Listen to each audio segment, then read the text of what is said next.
సింహాసనం వేయబడి ఉన్నది. పరలోకములు అక్కడ ముద్రలు కలిగినటువంటి గ్రంథం ఒకటి ఉంది. ఆ 7 ముద్రలు కలిగినటువంటి ఆ గ్రంథాన్ని విప్పడానికి ఎవ్వరికి ధైర్యం లేదు. పరలోకములో మిఖాయేలు దేవదూతున్నాడు. అందరూ నా వైపు చూడాలి. ఈ పట్ట తీసేస్తే నాకు సేవకులు కనపడతారు. నీకు వర్షం రాదు, నేను హామీ. I have to pray to complete and surround to the hand of the God. Amen. దేవుని చేతుల్లో ఉంది, దేవుని చేతుల్లో ఉంది. గుడ్. నాకు ఎందుకంటే మా అన్నలు కనపడలేదు, ఎందుకంటే అలా ఉన్నాయి. బాగా గమనించండి. పరలోకములో ఆ గ్రంథము విప్పడానికి ఎవరికి ధైర్యం సరిపోవట్లేదు. ఆ పరలోకములో ఆ యొక్క దర్బారు ఎదుట ఆ గ్రంథాన్ని విప్పడానికి ఎవరికి శక్తి సరిపోవట్లేదు. పైపెచ్చు 3వ వచనం రాయబడింది, ఆ గ్రంథమును విప్పుటకు అనగా పరలోకమందు కానీ, అంటే పరలోకమందున్న కానీ, భూమి మీద కానీ, భూమి క్రింద కానీ అని రాయబడింది. అంటే 3 లోకాల్లో ఉన్నటువంటి వాళ్ళెవరూ కూడా ఆ గ్రంథాన్ని విప్పడానికి అధికారం లేదు. మళ్ళా చెప్తున్నాను, 3 లోకాల్లో ఉన్నటువంటి వాళ్ళెవరు? 3 లోకాలు అనగా 1 పరలోకము, 2 భూలోకము, 3 భూమి క్రింద ఉన్నదంటే పాతాళ లోకము. అంటే 3 లోకాలలో ఎవ్వరు కూడా ఆ గ్రంథాన్ని విప్పడానికి అధికారము లేని వారై కనబడుతున్నారు. ఆ గ్రంథమును చూడడానికి కూడా ఎవరికి శక్తి లేదు. ఆ గ్రంథాన్ని విప్పడానికైనాను చూచుటకైనాను యోగ్యుడు ఎవడైనాను కనబడతాడేమోనని పరిశీలించి యోహాను చూస్తున్నాడు. ఎక్కడ కనపడలేదు. 24 పెద్దలు మౌనం అయిపోయారు, శరాపులు మౌనం అయిపోయారు, దేవదూతలు మౌనం అయిపోయారు. సకల చరాచర దేవదూత గణములంతా కూడా నిశ్చేష్టులై పరలోకమంతా నిశ్శబ్దమైపోయింది. పరలోకమంతా నిశ్శబ్దమైపోయింది. యోహాను ఈ దర్శనాన్ని చూస్తూ ఉన్నాడు. ఈ 7 ముద్రలు కలిగినటువంటి ఈ యొక్క గ్రంథాన్ని ఇప్పడానికి ఎవరికీ శక్తి లేదే. మరి ఎవరు రాగలరు? మరి ఎవరు రాగలరని యోహాను తను తాను ఎక్కులు పుట్టి ఏడుస్తున్నాడు. మీకు అద్భుతమైన మాట చెప్తాను. ఈ ఫ్లెక్సీ మీద యోహాను రాసిన వార్త అనగా యోహాను రాసిన పత్రిక 1వ అధ్యాయం 1వ వచనాన్ని ఎవరు వేశారో తెలియదు, కానీ నిజంగా వాళ్ళు దేవుని ఆత్మతో నింపబడి చేశారు. ఎందుకనంటే ఆది నుండి ఏది ఉండెనో, మేము ఏది వింటిమో, ఏది కనులారా చూచితమో, ఏది నిజానుంచి కనుగొంటుమో, మా చేతులు దేన్ని తాకి చూచునో అది మీకు తెలియజేయుచున్నాము. ఇప్పుడు వాళ్ళకి ఏంటనంటే ఏది చూస్తున్నారో వారి జీవితాల్లో ఏది స్పష్టత కనబట్టలేదు. దేన్ని తాకాలనుకుంటున్నారో తాకడానికి, ఆ గ్రంథాన్ని చూడడానికైనాను ఎవరికి ధైర్యం లేదు. అటువంటి పరిస్థితులలో యోహాను భక్తుడు ఏడుస్తున్నాడు. యోహాను ఆత్మవశుడై పరలోకానికి వెళ్ళాడు. పరలోకములు అక్కడ కూర్చొని ఉన్నాడు. అందరూ యోహాను వైపు చూస్తున్నారు. యోహాను ఏడుస్తూ ఉంటే ఒక దేవదూత వచ్చి యోహాను పక్కన నిలబడింది. కొట్టండి చప్పట్లు గట్టిగా. ఒక దేవదూత నిలబడింది. ఆ నిలబడిన దేవదూత యోహానుతో ఏమంటుందంటే, యోహాను ఏడవకు, ఇదిగో దావీదు చిగురైనటువంటి యూదాగోత్రపు సింహము ఆ 7 ముద్రలు తీసి ఆ గ్రంథమును విప్పడానికి జయము పొంది మన మధ్య వధించబడిన గొర్రె పిల్ల అయి ఉన్నాడు. కొట్టు చప్పట్లు గట్టిగా. వధించబడిన గొర్రె పిల్ల అయి ఉన్నాడు. యూదాగోత్రపు సింహం అని ఆ యొక్క పెద్దలలో ఒకరు చెప్పారు యోహానికి. 2 ఆ యొక్క 6వ వచనములో అనగా వధింపబడినట్లుండిన ఆ గొర్రె పిల్ల నిలిచి ఉండుట చూచి తిని. ఇది ఈరోజు అంశం. వధించబడిన గొర్రె పిల్ల అక్కడ ఎందుకు నిలబడి ఉన్నది? This is the one of the question in this night. నేను చెప్పాను కదా, ఈ రాత్రి మీరు ఇక్కడ నుంచి ఒక ప్రత్యక్షత వెళ్తారు. Some revolution started from your life are you live from this place. మీరు వెళ్ళేటప్పుడు ఒక వాక్ ప్రత్యక్షత ఇక్కడి నుంచి వెళ్తారు. పరిశుద్ధాత్మ దేవుడు నీతో మాట్లాడుతుండగా నువ్వు మెల్లగా వినాలని దేవుని యొక్క వాక్యం చెప్తుంది. బాగా గమనించి చూడండి. ఇక్కడ ఈ యొక్క గొర్రెపిల్లైనటువంటి యేసుక్రీస్తు ప్రభు అక్కడ వారి మధ్య అలాగ నిలబడి ఉన్నాడు. వధించబడిన గొర్రెపిల్లగా కనపడ్డాడు.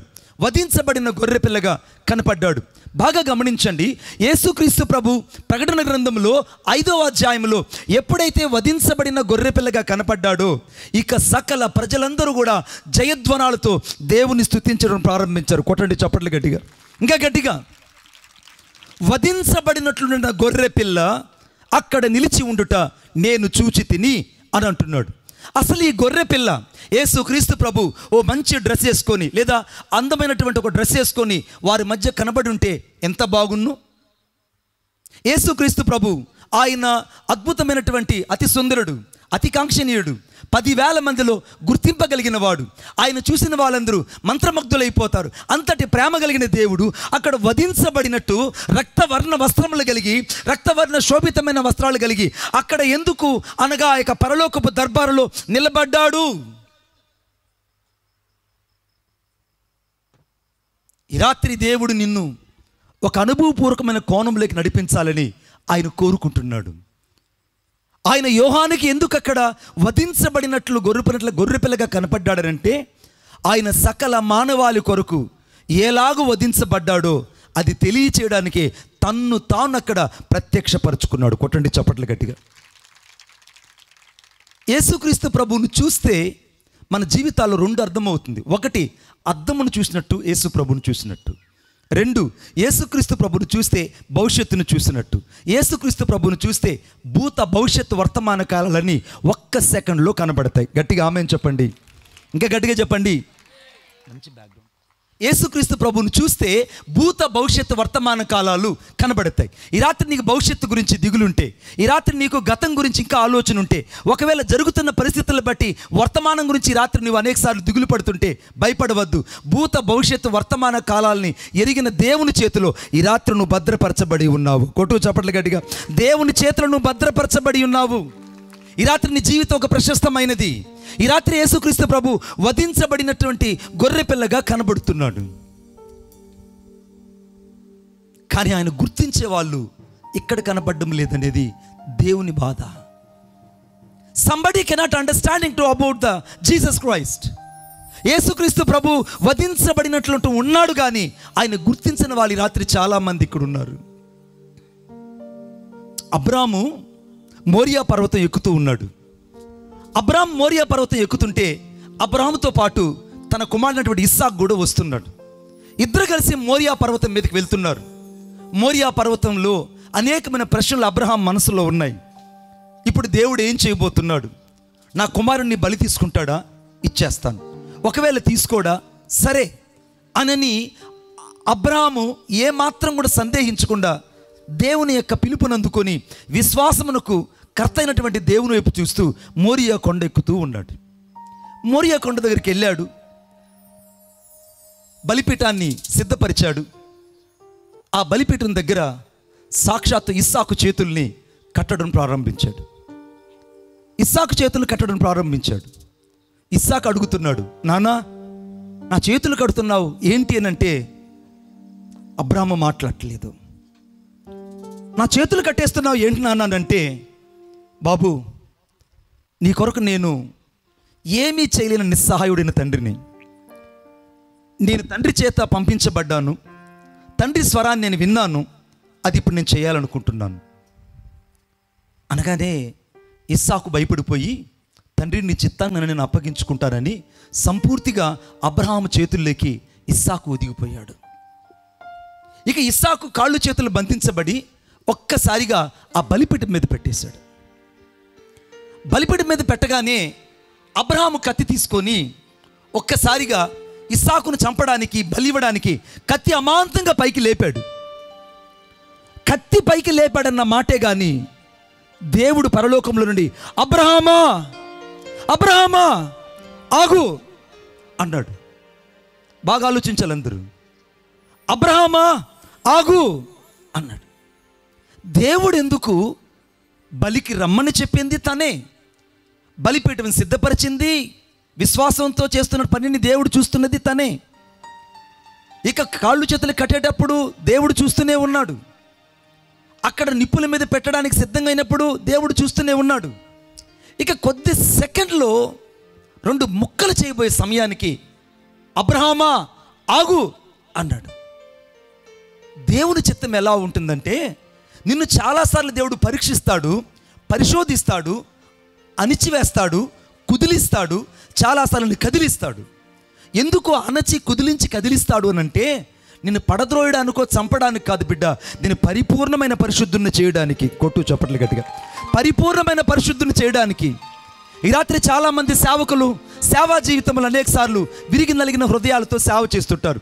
చాలామంది సేవకుల యొక్క వ్యక్తిగత జీవితాల్లో లోతైన గాయాలు ఉంటాయి. చాలామంది సేవకుల యొక్క మనోభావాల కంటే తీరని లోటైనటువంటి గాయాలు అంతరంగంలో ఉంటాయి.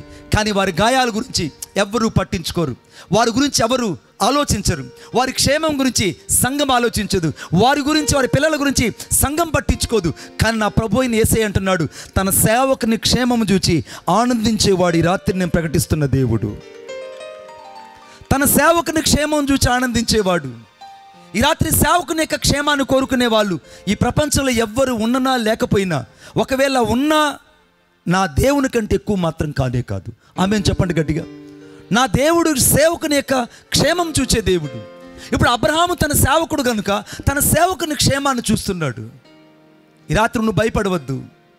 ఒకవేళ అనారోగ్యం కూడా ప్రయాణం చేస్తున్నావా, దేవుడు నిన్ను రోగంలో చంపడానికి కాదు బిడ్డ. ఒకవేళ నిందల గుండా ప్రయాణం చేస్తున్నావా, నిందలలో నిన్ను ముంచడానికి కాదు. ఒకవేళ నువ్వు శోధనల గుండా ప్రయాణం చేస్తున్నావా, నిన్ను చంపడానికి కాదు.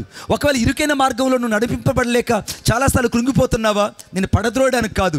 ఈ రాత్రి నీ జీవితాన్ని దేవుడు కట్టి అనేకులకు ఒక సాక్షిగా నిలపడానికే దేవుడు నడిపిస్తున్నాడు. ఒప్పుకుందాలు గట్టిగా చప్పట్లు కొట్టండి. ఈ రాత్రి దేవుడు నడిపించడానికే. ఇప్పుడు అబ్రహామా ఆగు అని ఎందుకు అన్నాడంటే, అబ్రహాము కుమారుడైన ఇస్సాకును బలిచ్చేస్తే ఎవ్వరికి ప్రయోజనం ఉండదు. అబ్రహాము కుమారుని బలిచ్చేస్తే ఎవరికి ప్రయోజనం ఉండదు. అబ్రహాముకు మాత్రమే అది విశ్వాసమునకు ఒక పరీక్షలో గొప్ప విజయం అబ్రహాముకు మాత్రమే కలుగుతుంది. ఆ తరువాత ఎవ్వరికి కూడా భూప్రపంచంలో ఎటువంటి విలువ కలగదు. అందుకే దేవుడు ఏం చేశాడంటే, అబ్రహామా ఆగు అన్నాడు. అబ్రహాము ఆగిపోయాడు. ఏం చేయాలో అర్థం కాలేదు, ఆగమన్నాడు, ఆగిపోయాడు. దేవుడు రెండవదిగా మాట్లాడాడు, నీ కుమారుని రక్తం చేత నా ఈ ప్రజల్ని విమోచించడానికి నేను సిద్ధంగా లేను. ఆమేన్ చెప్పండి గట్టిగా. నువ్వు కాళ్ళు చేతులు గట్టి కూర్చొని పెట్టావే, ఈ బలిపీఠం మీద పరుండు పెట్టావే, ఆ కుమారుని యొక్క రక్తము ద్వారా విమోచన కలుగు చేయడానికి నేను ఈ భూమి మీదకి రాలేదు. నా సొంత కుమారుని పంపించడానికి వచ్చాను. నా ఏకైక కుమారుణ్ణి నేను బలిగా ఇవ్వడానికి ఈ భూలోకానికి పంపించబడ్డాను. నా కుమారుని యొక్క రక్తము చేత సమస్త ప్రజలకు రక్షణ దయచేయడానికి, నా కుమారుని యొక్క రక్తము చేత సమస్త భూలోకానికి ఆశీర్వాదం కలుగు చేయడానికి, సమస్త భూలోకపు వంశములని ఆయన రక్తం చేత విమోచించబడ్డానికి నా కుమారుడైన యేసు క్రీస్తు ప్రభు అక్కడున్నాడు చూడన్నాడు. కొట్టు చప్పట్లు గట్టిగా, ఇంకా గట్టిగా. అబ్రహాము ఎప్పుడైతే కరులెత్తి చూశాడో ఆ పొదల నడుమ ఆ యొక్క గొర్రె పిల్ల అబ్రహాముకు కనపడింది. ఇప్పుడు అబ్రహాముకు అర్థం కాలేదు. ఏమనంటే నా కొరకు, నా కుమారుడు కొరకు ఆ గొర్రె పిల్ల వధించబడుతున్న విషయం అబ్రహాము గుర్తించలేకపోయాడు. అందుకే యేసుక్రీస్తు ప్రభు వారు ఒక మాట అన్నారు. ఏమనంటే, నీ పితృడైనటువంటి అబ్రహాము, మీ తండ్రి అయిన అబ్రహాము నా దినము చూడవలనని మిగులు ఆశించను కానీ అది చూచి సంతోషించాడు. ఆమేన్. ఏం చెప్పాడు? మీరు అబ్రహాము కుమారులు, అబ్రహాము సంతానం అంటున్నారే, మీ తండ్రి అయిన అబ్రహాము నా దినము చూడాలని ఆశించాడు, అది చూచి సంతోషించాడు. వాళ్ళు అన్నారు, నీకు ఇంకా 40 సంవత్సరాలు కూడా లేవే, నా తండ్రి అయినటువంటి అబ్రహాము నీకు తెలుసానంటే, అప్పుడు సాక్షాత్ యేసు ప్రభు అన్నారు, అబ్రహాము పుట్టక మునిపే నేనున్నాను అన్నాడు. కొట్టు చప్పట్లు గట్టిగా, ఇంకా గట్టిగా చప్పట్లుగా దేశేకి. అబ్రహాము పుట్టక మునిపే నేనున్నాను అంటే, అబ్రహాము పుట్టక మునిపే యేసుక్రీస్తు ప్రభు గొర్రె పిల్లగా తన్ను తాను విమోచనార్థంగా ఈ భూలోకానికి వచ్చాడు. మోరియా పర్వతం మీద సకల మనుషుల కొరకు ఆయన వధించబడినట్లుగా కనపడ్డాడు. అయినా ఇశ్రాయేలు గుర్తించలేదు. ఏది తాకి చూచారో, ఏది విన్నారో, ఏది అనగా నిదానం చూశారో, ఏది తాకి చూశారో వాళ్ళకి అర్థం కాలేదు. They can't understanding. వారికి అర్థం కానటువంటి పరిస్థితిలో ఇశ్రాయేలు ఉన్నారు. కారణం, వారి జీవితాలలో దేవుని ప్రత్యక్షతను చూడలేకపోయారు. రెండో విషయం చెప్తాను, అందరూ గట్టిగా హల్లెలూయా చెప్పండి ఒకసారి గట్టిగా. ఏదెనులో ఆదాము అవ్వలు ఇద్దరు దేవునికి విరోధంగా పాపం చేశారు. పాపం చేస్తే అనగా ఆజ్ఞాతిక్రమం పాపం అయింది. ఇద్దరు దిగంబరులు అయిపోయారు. ప్రతిరోజు చల్లపూట దేవుడు వస్తే ఇద్దరు కలిసి మాట్లాడుకునేవాళ్ళు. ఆదాము అవ్వ ఇద్దరు వచ్చి దేవుని దగ్గర రాగానే తండ్రి పరిగెత్తుకుంటూ వెళ్ళి వాళ్ళు కలుసుకోవడం, వాళ్ళ తండ్రితో మాట్లాడడం చాలా ముచ్చటగా ఉండేది. చల్లపూట ఏదైనా తోటలో దేవుడు సంచరించినప్పుడు వాళ్ళు వచ్చి మాట్లాడితే వెళ్ళేవాళ్ళు. సాయంత్రం ఇలాగనే వాళ్ళు వస్తే పిల్లలిద్దరు రాలేదు. దేవుడు సమస్తం ఎరిగిన వాడు. ఆయనకు అర్థమైపోయింది, అబ్రాహాము నువ్వెక్కడున్నావు అబ్రహాము అనగానే ఆదాము అప్పటికే తన స్వనీతి మీద ఆధారపడడానికి ఏదేనులోనూ నేర్చుకున్నాడు మనుషుడు. నేను మరలా చెప్తున్నాను, తన స్వనీతి మీద ఆధారపడడానికి మనుషుడు అప్పట్లోనే ప్రారంభించబడింది. చాలామంది ఈరోజు కొంచెం వాల్యూమ్ పెంచమ్మా. చాలామంది ఏం చేస్తారంటే స్వనీతి వలన దేవుని రాజ్యం చేరాలని చూస్తారు. చాలామంది ఇక్కడ రాకుండా అరుగుల మీద కూర్చొని ఉన్నారు. కొంతమంది చప్టాల మీద కూర్చొని ఉంటున్నారు. కొంతమంది ఊరి చివరిలో నిలబడి వాక్యం వింటున్నారు. మరి కొంతమంది ఆ యొక్క డాబాల మీద కూర్చొని వాక్యం వింటున్నారు. కొంతమంది సైడ్ స్టాండ్ బైక్ వేసి అక్కడ నిలబడి వాక్యం వింటున్నారు. కొంతమంది ఆటోలో కూర్చొని వింటున్నారు. ఈ రాత్రి నువ్వు ఎక్కడ చేరి వాక్యం వింటున్నా, ఈ రాత్రి యేసుక్రీస్తు ప్రభు ద్వారా మాత్రమే నీకు రక్షణ కలుగుతుంది. కొట్టండి చప్పట్లు. మరి ఎవరి ద్వారా రక్షణ కలగదు? ఇప్పుడు ఆదాము జీవితంలో స్వనీతిని ఏర్పాటు చేసుకొని ఆ కచ్చడపు ఆకులు తీసుకొని తమ దిశమల కనబడకుండా కట్టుకున్న వెంటనే సాయంత్రం అయిపోతుంది, ఆకులు వాడిపోతుంది. సాయంత్రం అయిపోతుంది, ఆకులు ఎండిపోతుంది. సాయంత్రం అయిపోతుంది, ఆకులు మలమలమల రాలిపోవడం సిద్ధం. అంటే మనుషుడు ఏర్పరచుకున్న స్వనీతి దేవుని ఎదుగు తీసుకువెళ్ళదని అప్పుడే ఆదాముకి అర్థమైంది. చాలా మందికి అర్థం కాని విషయం ఏంటంటే, రాత్రి యేసుక్రీస్తు ప్రభువు లేకుంటే నేను పరలోకానికి వెళ్ళలేనా? యేసుక్రీస్తు ప్రభు వెళ్ళకుంటే నేను మోక్షానికి వెళ్ళలేనా? యేసుక్రీస్తు ప్రభు లేకుంటే నా జీవితానికి విమోచన కలగదని చాలా మంది ప్రశ్నిస్తున్నారు. ఆదాము నీకులాగనే ప్రశ్నలు వేశాడు. స్వనీతిని ఏర్పరచుకున్నాడు. సొంత పద్ధతులను అలవరపరుచుకున్నాడు. సొంత విషయాల మీద ధ్యాసించాడు. అంజురపు కచ్చడాకులు ధరించుకొని ఏదైనా తోటలో సాయంత్రం వరకు కాపాడుకోగలిగాడు దిశమలను. తర్వాత కాలేదు. తన జీవితాంతం కాపాడుకోలేకపోయాడు. ఈ రాత్రి పరిశుద్ధాత్మ దేవుడు చెప్తున్నాడు, నీ స్వనీతిని బట్టి నువ్వు దేవుని రాజ్యాన్ని చేరలేవు బిడ్డ.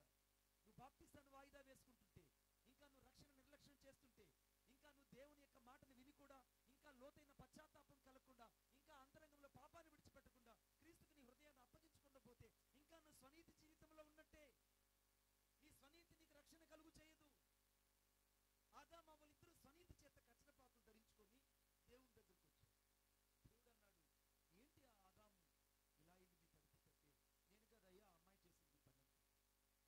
ఇక దేవుడు వారికి ఏం జరుగుతుందని తెలుసు కాబట్టి వాళ్ళిద్దరికి చర్మపు చొక్కాలు తొడిగించి ఏదైనా తోటలో నుంచి వారిని బయటకు పంపించేశాడు. చెప్పండి, చర్మపు చొక్కాయలు తొడిగించి పంపించేశాడు. వారిద్దరికి ఏదైనా తోటలో చర్మపు చొక్కాలు ఎక్కడి నుంచి వచ్చాయి? వారిద్దరి కొరకు మరి ఆ యొక్క చర్మపు చొక్కాలు ఎలాగ వారికి అమర్చబడి కుట్టి అక్కడి నుంచి వారి దిగంబరులు కాకుండా దేవుడు వారికి ఆ చర్మపు చొక్కాలు తొడిగించి వస్త్రాలు ధరించి ఎలా పంపించాడు అనంటే, ఏదేనులోనే అనాదిలోనే వారి ఇరువురు చేసిన ఆజ్ఞకు అతిక్రమంగా వారికి పరిహారంగా ఒక గొర్రె పిల్ల వారి కొరకు రహస్యంగా వధించబడింది. కొట్టు చప్పట్లు గట్టిగా. ఒక గొర్రె పిల్ల వధించబడింది. ఆ గొర్రె పిల్ల వధించబడింది కనుకనే ఆ గొర్రె పిల్ల యొక్క రక్తము ద్వారా వారి యొక్క పాపానికి విమోచనార్థముగా దేవుడు అలాగా ఉంచి ఆ యొక్క గొర్రె పిల్ల యొక్క చర్మాన్ని తీసి వస్త్రాలుగా చేసి వారిద్దరు పుట్టి పైకి ఆ విషయం చెప్పాడు అబ్రహాముకి. అబ్రహాము పుట్టక మునిపే నేనున్నానన్నాడు. కొట్టు చప్పట్లు గట్టి. అబ్రహాము పుట్టక మునిపే తండ్రి అయినటువంటి యేసుక్రీస్తు ప్రభు వారు అక్కడ ఏదైనాలో ప్రత్యక్షమయ్యాడు గొర్రె పిల్లగా.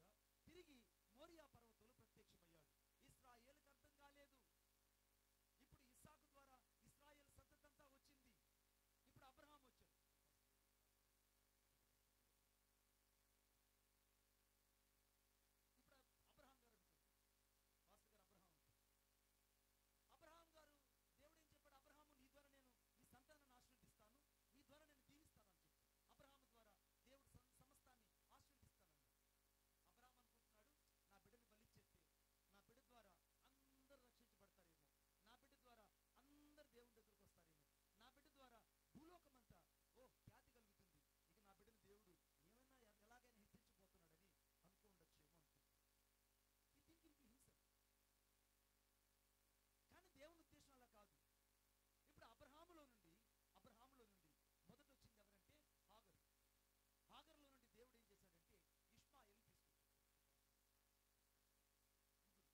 చెప్పబడింది, వాగ్దానము చేయబడినటువంటి కుమారుడే నీ కుమారుడు అనబడును, దాసి వలన పుట్టిన నీ కుమారులు కారు అన్నారు. కొట్టు చప్పట్లు గట్టిగా.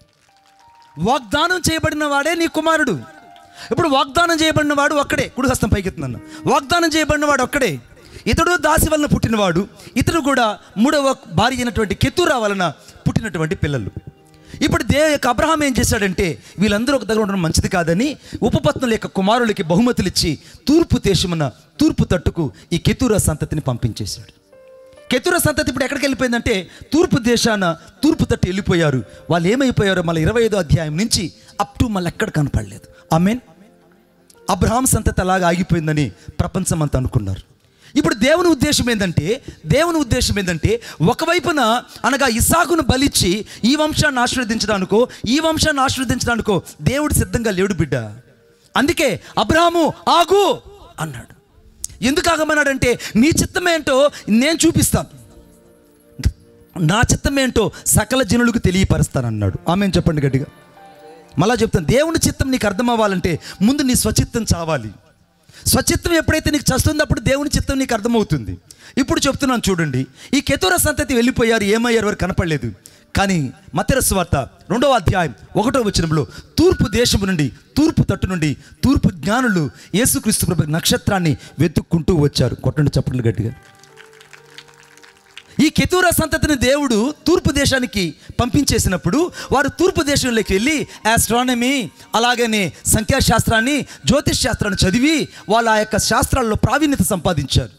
నేను చాలామంది హైందవ సహోదరులు జ్యోతిష శాస్త్రాన్ని, సంఖ్యాశాస్త్రాన్ని, మనోబల శాస్త్రాన్ని, రాశుల శాస్త్రాన్ని నమ్మగలుగుతున్నారంటే ఈ కెతూరా సంతతిలో నుంచి వచ్చినటువంటి వారు ఈ యొక్క హైందవ సహోదరులు. కొట్టు చప్పట్ల గట్టిగా. ఇప్పుడు హైందవ సహోదరులకి తండ్రియు అబ్రహాము. చాలామందికి ఒక ప్రశ్న ఉంటుంది లోపల, ఇప్పటికి స్టార్ట్ అయి ఉంటుంది. ఏంటి ఆ ప్రశ్న అంటే, వీరు కెతూరా సంతతి హైందవులు ఎలా చెప్తారు మణిబాబు గారు మీరంటే, సింధు నాగరికతలో వెళ్ళి వీళ్ళు స్థిరపడ్డారు. ఎవరు? కెతూరా సంతతి.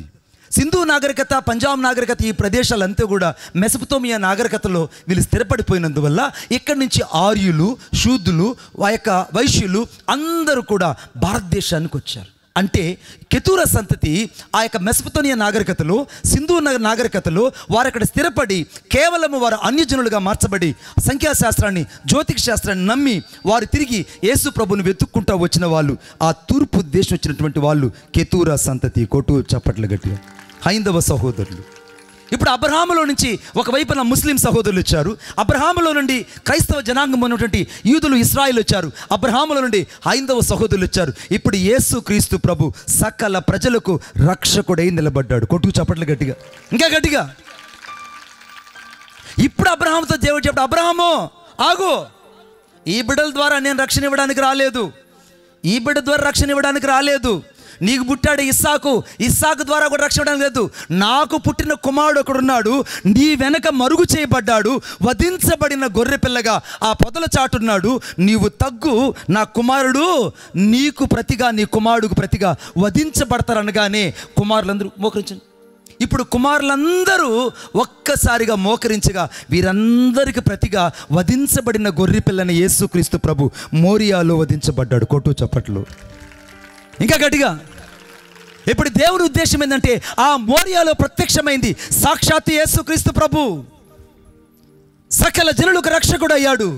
అందుకే యేసుక్రీస్తు ప్రభు అన్నాడు, నీ తండ్రి అయిన అబ్రహాము పుట్టగోనిపే నేనున్నాను, నేను ఉన్నవాడును అనువాడును, నేను ఓంకార స్వరూపుడును స్వయంభవుడును.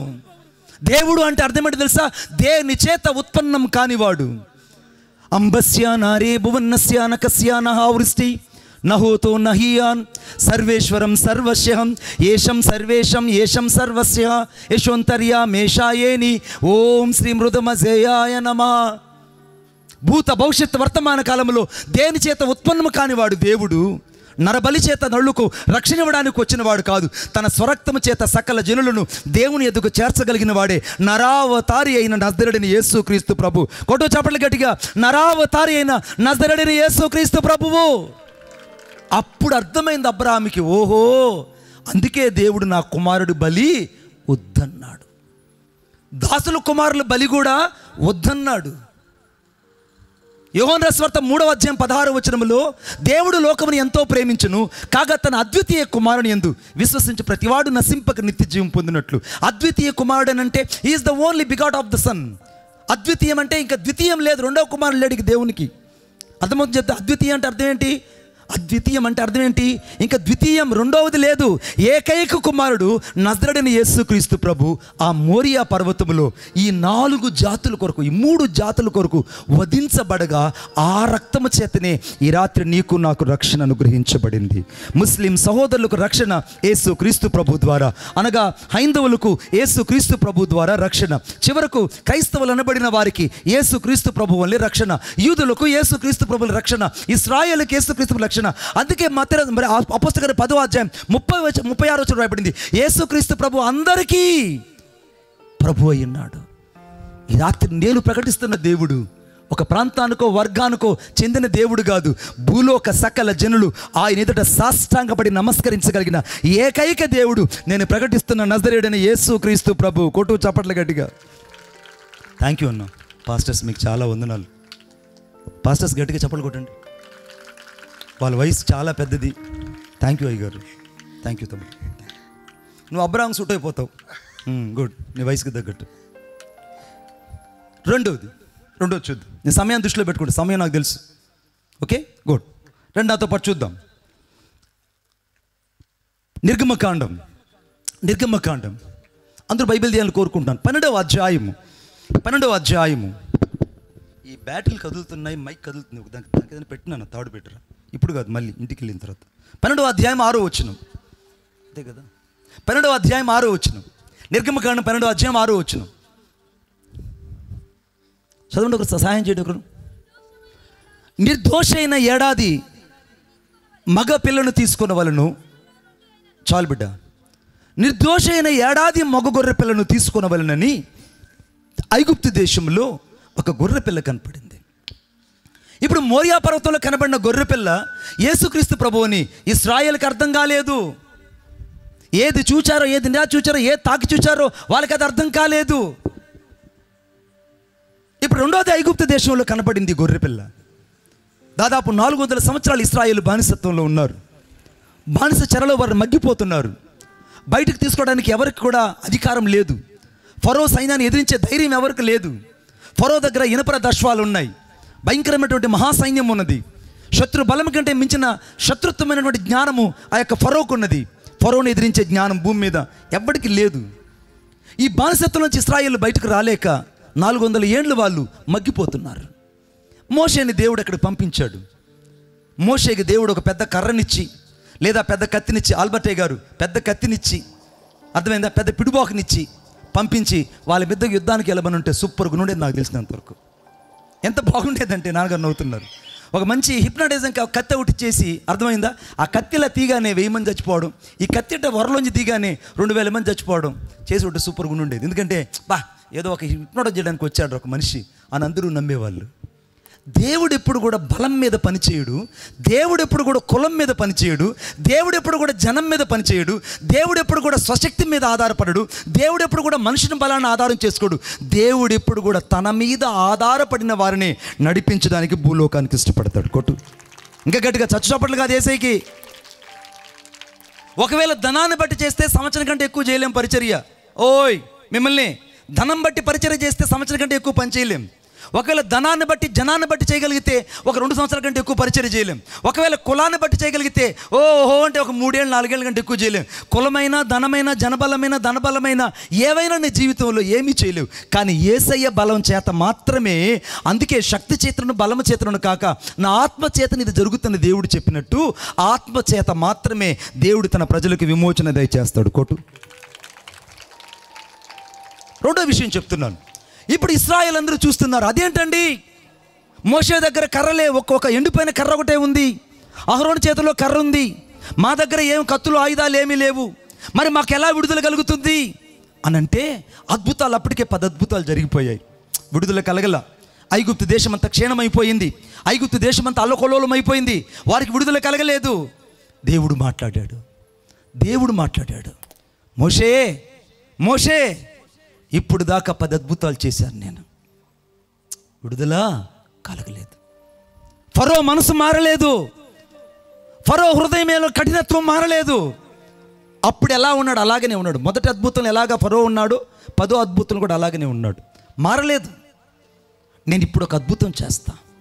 ఏంటనంటే ఒక ఏడాది మగ గొర్రె పిల్లను, నిర్దోషి అయిన ఒక మగ గొర్రె పిల్లను ఐగుప్తు దేశంలో మీ అందరి కోసం వధిస్తాను.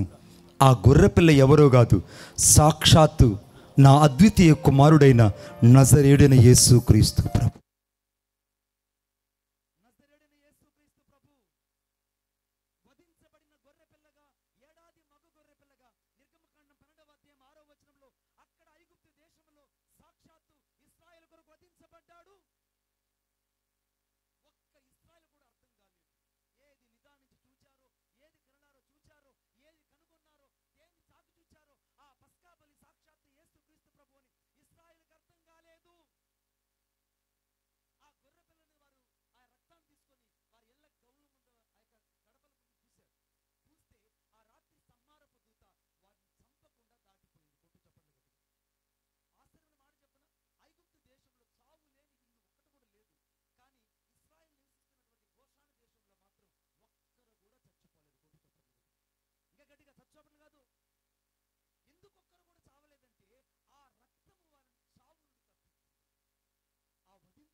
చేత మాత్రమే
నుండి విడిపించిన రక్తము, నిర్దోషి అయిన రక్తము, సంఖ్యలు తెంచగలిగిన రక్తము, శత్రువును ఓడించగలిగిన రక్తము, శత్రువును కూల్చగలిగిన రక్తము, ఆశీర్వదించగలిగిన యేసయ్య రక్తము, రక్తము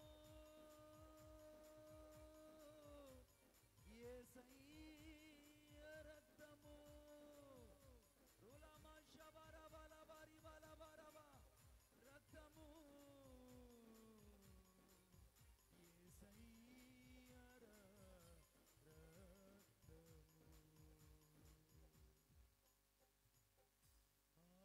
అమూల్యమైన రక్తము, నిష్కలంకమైన నా యేసయ్య రక్తము. ఆ రక్తము ఇశ్రాయేలుకు విడుదల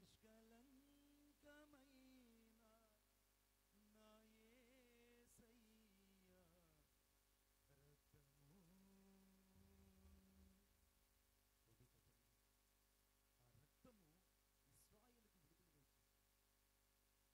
వారికి అర్థం అవ్వాలిగా అప్పుడు అక్కడ, అరే అరే 25 లక్షల మందిరా మనము, ఒక్కడన్నా కట్టించగలరా? లేదన్నయ్య. అరే ఒక్కడన్నా ఈటిస్తారా? లేదు. పోనీ ఆ 25 లక్షల మంది ఒక్కడన్నా యోధుడుగా నిలబడి ముందు నడిచాడా?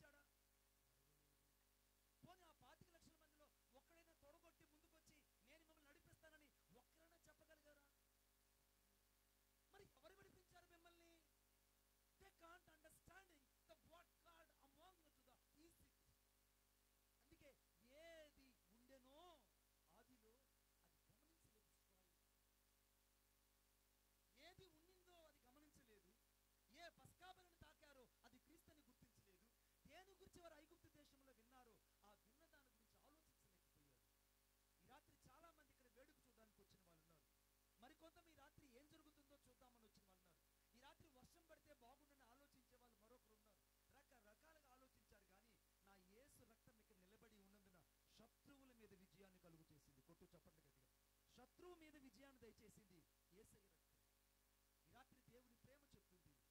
ఐగుప్తు దేశంలో వధించబడిన సాక్షాత్తు యేసుక్రీస్తు ప్రభువుని గుర్తించలేకపోయారు ఇశ్రాయేలీయులు. ఈ రాత్రి ఇంకా నీకు దేవుని యొక్క శక్తి అర్థం కాకపోతే ఈ రాత్రి నీకు మిక్కిలి అనుకోని మనసాన్ని, నీకు ఇది రక్షణ దినం. ఇశ్రాయేలుకి అర్థం కాలేదా మహా మహా అతీతమైన శక్తి?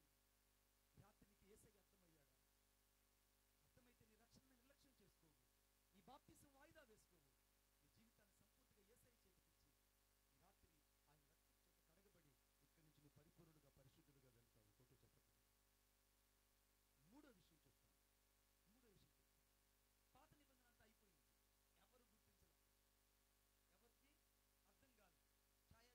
ఎవరు గుర్తించలేదు, ఎవరికి అర్థం కాదు. ఛాయగా లేదా ఛాయాచిత్రంగా యేసు ప్రభు కనబడితే ఒక్కరు కూడా ఆయన దేవుడిని గుర్తించారు.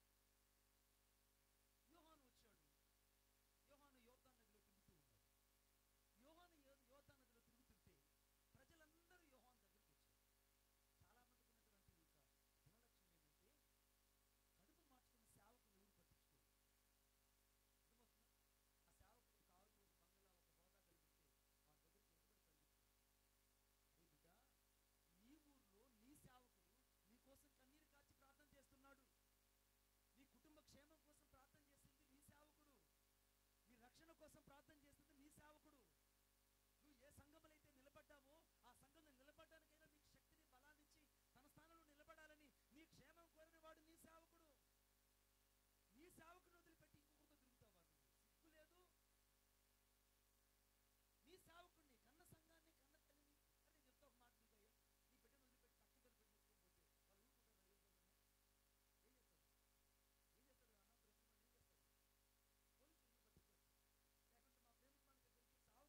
ప్రేమ ఏం చేస్తారు? పోలీసులు పట్టుకోరు. లేకుంటే మా ప్రేమ సావుకుడు సార్ పక్కన పెట్టి దొంగలు. మరి నిన్నేమనాలి? నీ ఆత్మీయ తండ్రిని, ఆత్మీయ తల్లిని లేదా ఆత్మీయ సంఘాన్ని వదిలిపెట్టి నువ్వు అటు ఇటు పరిగెడుతుంటే నిన్నేమనాలి? నీకు అర్థం కాదు ఏంటంటే ఎక్కడ నువ్వు స్థిరపడ్డావో అక్కడ నువ్వు దేవుని ప్రత్యక్షతను మరచి ఇప్పుడు మాయ మాటలకు మగ్గునైపోతున్నావు. నీకు కావాల్సింది ఇప్పుడు నిస్పృశం కావాలి, నీకు కావాల్సింది ఇప్పుడు అద్భుతాలు కావాలి, నీకు కావాల్సింది ఇప్పుడు ప్రవచనాలు కావాలి. ఈ రాత్రి నేను చెప్తున్నాను, దేవుని ఆత్మతో నింపబడి నజరేయుడైన యేసుక్రీస్తు నామములో అద్భుతమైనటువంటి దైవికమైన శక్తి యెషయా గ్రంథం 49:6 ప్రకారంగా నీ జీవితంలో దేవుడు కుమ్మరించబోతున్నాడు. ఈరోజు కోట చెప్పండి. ఇంకా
వస్తుంది. లోక పాపాన్ని మోసుకొని పోతున్న దేవుని గొర్రె పిల్ల వస్తున్నది.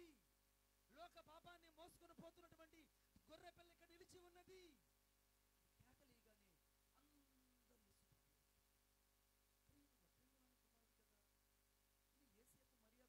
మరి యోహానికి ఎందుకు ఇలా కనపడ్డాడు? ఎందుకు యోహానికి ఎలా కనపడ్డాడు? లోక పాపమును మోసుకొని పోతున్న దేవుని గొర్రె పిల్లగా కనపడ్డాడు. ఈ యోహాను యేసుక్రీస్తు ప్రభువును చూడగానే ఆశ్చర్యపడిపోయి, కానీ నీకు యావత్తుగా జరగాలి అని చెప్పగానే యేసుక్రీస్తు ప్రభువు నది గురించి యోర్దాను గురించి బయటకు రాగానే పరిశుద్ధాత్మ దేవుడు పావులు వెళ్ళి దిగి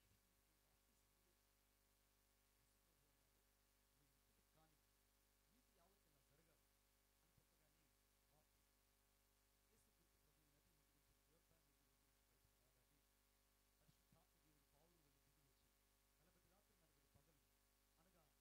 దేవుని ఆత్మ చేత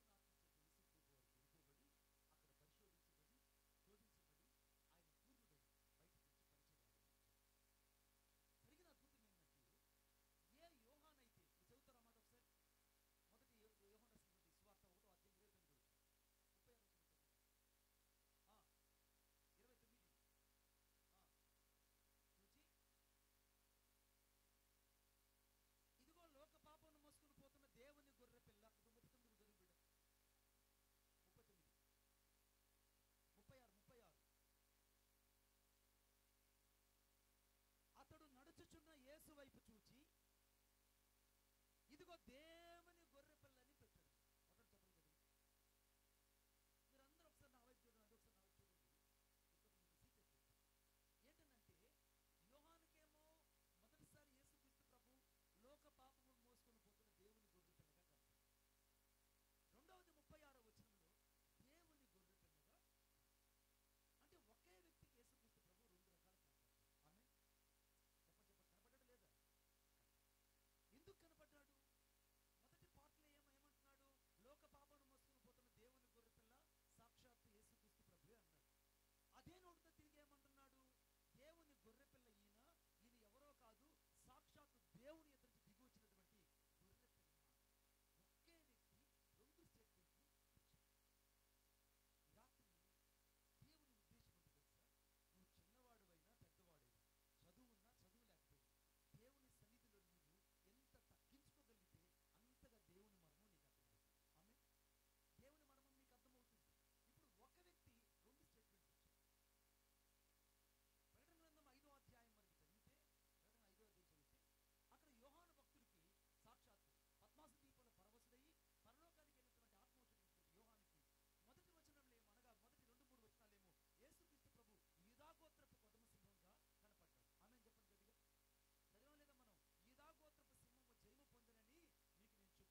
యేసుక్రీస్తు ప్రభు యొక్క రక్తం ప్రతి పాపం నుండి కడిగిపోతుంది చేస్తుంది.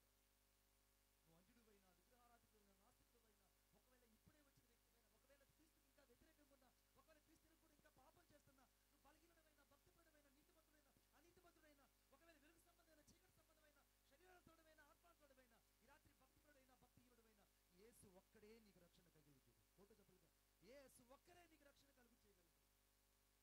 యేసు క్రీస్తు ప్రభు మాత్రమే నీకు రక్షణ దయచేయగలడు. రాత్రి ఆ రక్షణ నిర్లక్ష్యం చేసుకుని ఎక్కడి నుంచి ఇప్పుడు యేసు క్రీస్తు ప్రభు యోహానికి కనపడ్డాడు, కానీ అక్కడ కూడా ప్రజలు ఆయన గుర్తించలేదు. Nobody cannot understanding to the Jesus Christ the saviour for us అని వాళ్ళు గుర్తించలేకపోయారు. అప్పటికి ఇశ్రాయేలు అందరూ చూశారు, ఒక్కరు కూడా ఈయనే సిలువలో చనిపోతారని ఒక్కరు గుర్తించారు. యేసు క్రీస్తు ప్రభు గురించి సాక్షాత్తు యోహానే చెప్పాడు. చివరికి యోహాను కూడా చెరసాలలో గుర్తించలేదు.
కనపడుతుంది.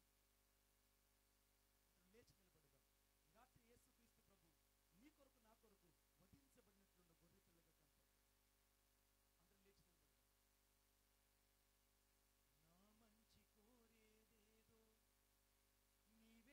రాత్రి యేసుక్రీస్తు ప్రభు నీ కొరకు నా కొరకు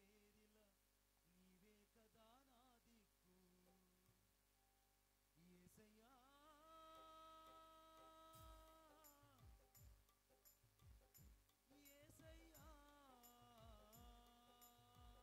లేచి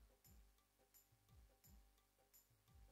నా మంచి కోరేదేదో నీవే నా అనుగ్రహించు, నీవు తప్ప ఎవరూ లేరిలా, నీవే కదా నా దిక్కు. యేసయ్యా యేసయ్యా నా మంచి కోరేదేదో నీవే నాకు అనుగ్రహించు, నీవు తప్ప ఎవరు లేరిలా, నీవే కదా నా దిక్కు. నా మంచి కోరేదేదో యేసయ్యా, నా మంచి కోరేది నీ రక్తం మాత్రమే.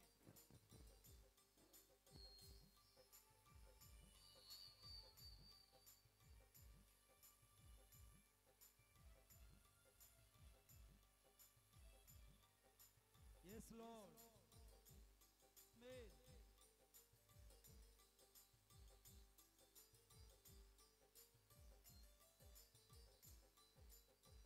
నా మంచి కోరేదేదో నీవే నాకు అనుగ్రహించు, నీవు తప్ప ఎవరు లేరిలా, నీవే కదా నా దిక్కు.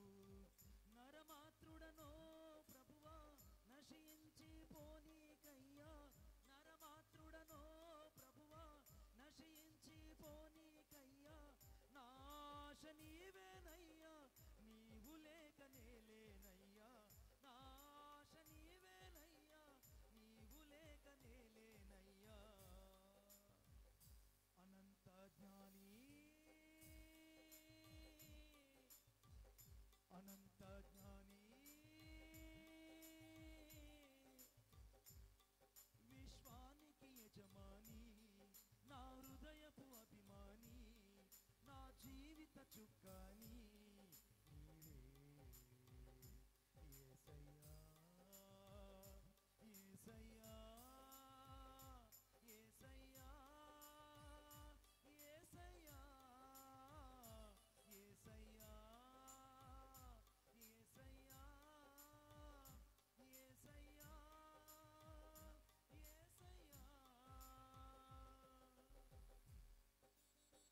ఈ రాత్రి దేవుని యొక్క రక్తం నిన్ను కడిగి పరిశుద్ధపరచగలదు. పరలోక ద్వారాలు తెరవగలిగిన సమయం, విడుదల విమోచన దయచేయగలిగిన సమయం, నిన్ను మోక్షానికి చేర్చగలిగిన రక్తం, విమోచించగలిగిన రక్తం, నీతిమంతునిగా చేయగలిగిన రక్తం, నిత్య జీవాన్ని ఇవ్వగలిగిన రక్తం, నజరేయుడైన యేసు